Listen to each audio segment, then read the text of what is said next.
Is it me you're looking for?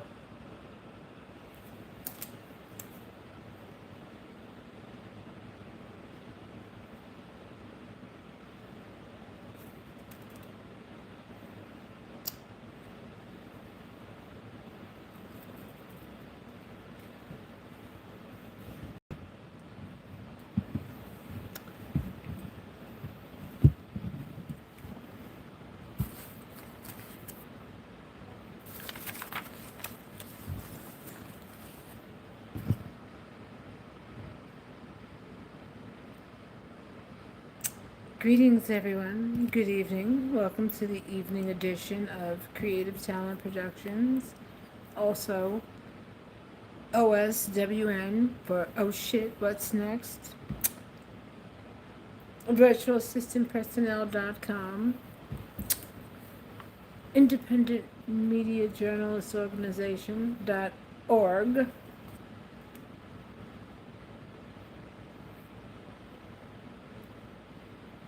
How is everyone on this lovely Sunday evening? What I have behind me is a response letter for a complaint that I made. And, well,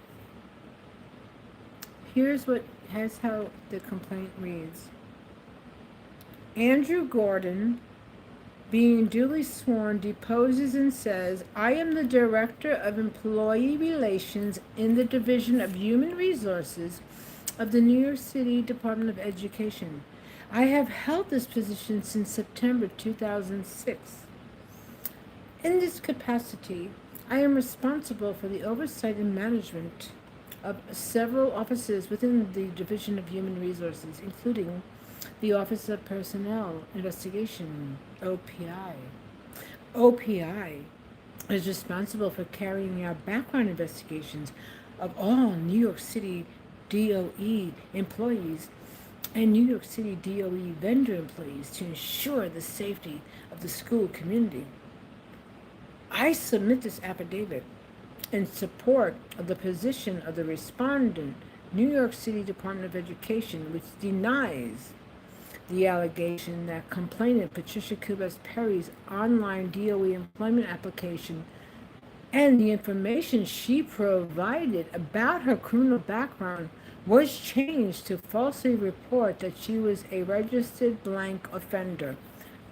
Some Karen, and now I know who it is, I know who they are, tampered with my application. I was interested in pursuing per diem work as a what do you call it, home economics teacher, because to manage money and to manage finances, etc., and to manage life. Information submitted to the DOE on online applications in response to the background questions is confidential, cannot be seen by the employees of the Office of Teacher Retirement and Quality.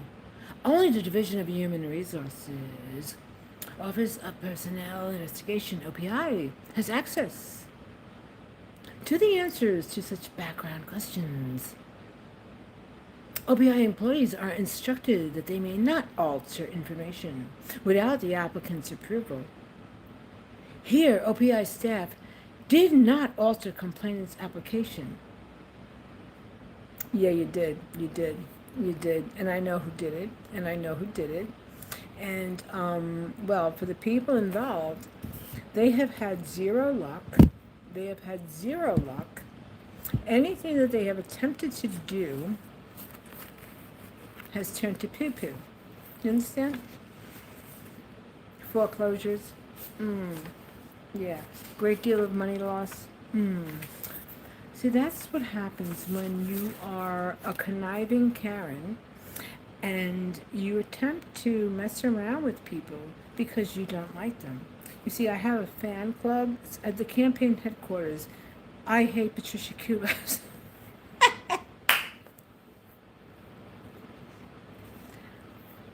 Please knock yourself out. Have fun with that.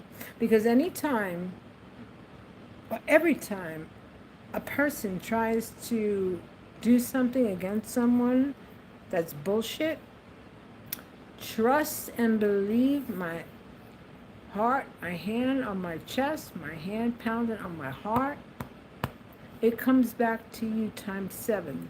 It comes back to you. So for the Karens involved, tell your mama to shut blank up, okay? Tell your mama, okay? Whoever you are, you sorry individual. So sorry for you. Shut yourself up. Thank you. Okay? Thank you. Get this person off my page. Goodbye.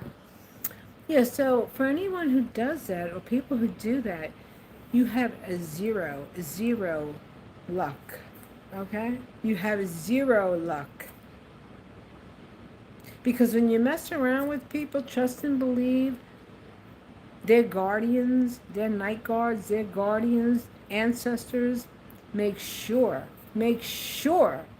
that anything you attempt to touch goes bye-bye. All right? All part of my book. All part of it. All part of it. I love the book. Okay? And I have the documents here to prove it. So, I have started uh, the study of Karenology, and it's going to be, it's an actual disorder that's going to be in the DSM, and there will be recovery programs for it, for those of you who need recovery from Karenicity and Karenology, because Karenology is well, it's the study of Karens. It's the study of Karen behavior. It's the study of people who think that they can get away with stuff, but then it comes back and it bites them. Yeah.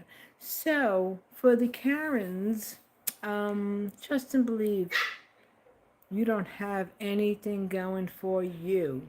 You have zero luck, okay? You have zero luck.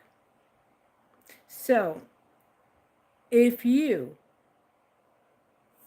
or anyone you know suffers from Karenicity, have been affected by the Karenology of society, there's a place for you.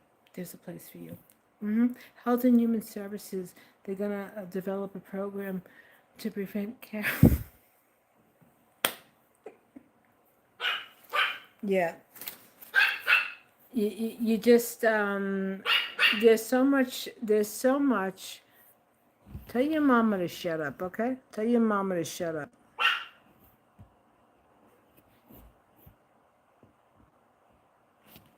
You sorry person with your 2 subscribers. Yeah. You take your take a time out. Take a time out. Take a time out. And go away. Now go ahead and now make another page so you can try to come on here again and say something off your gourd. Karenology, it's a disease. It's an ailment. It's an ailment. The DSM number for 1-800 go away. Even my dogs, they're like. Topic is Karenology. Karenology, that's the topic. And how people try to tamper with other people's documents and information because they're so petty and they have nothing going for themselves and they want to hate on people. Knock yourself out. Hate all you want. Remember, every time you try to do something or you do something to be against another person, what you do is those are building blocks for that person so they continue to rise, and all of your trash that you're about, it knocks you down, and then little by little, as you're standing on sand, that sand comes in. Yeah, it does. It does. So for anyone who's been affected by Karens, just know that they will get what's coming to them because, like I said, God don't like ugly. And karma is the biggest boomerang in life. She comes back at you, and it could be so many years later, you'll be like, oh shit, what happened? Oh, is that what happened? Yeah. So, people, if you've come across a Karen, share your story, and expose the Karen. Mm-hmm. Or just do what I did. Write books,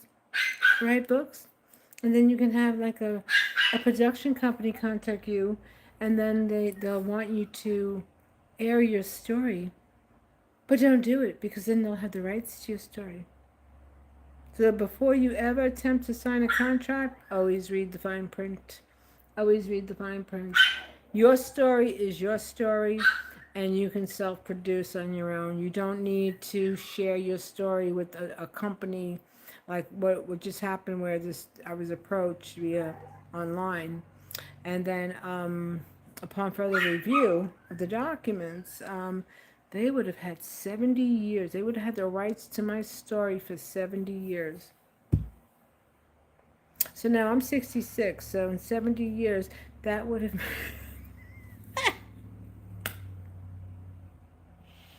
that made me 127 years old. I'd be the 127-year-old celebrity.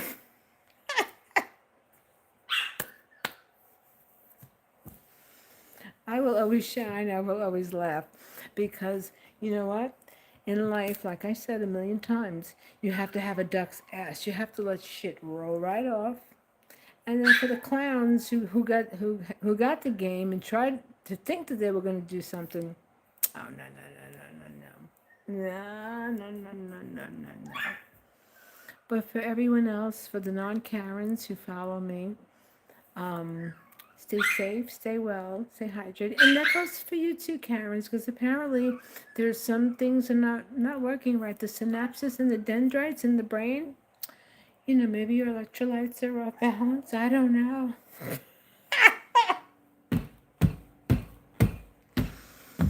Oh, Karen, oh, Karens. Anyway, everybody, I have to take care of my dogs.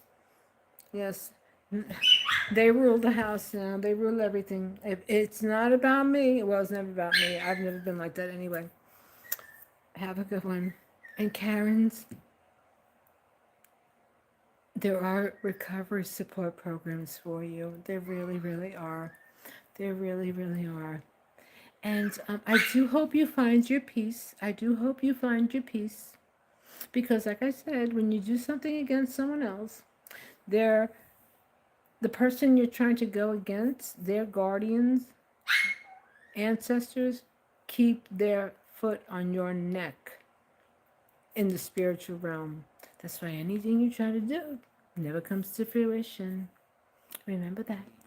Everyone else, have a great night. Bye.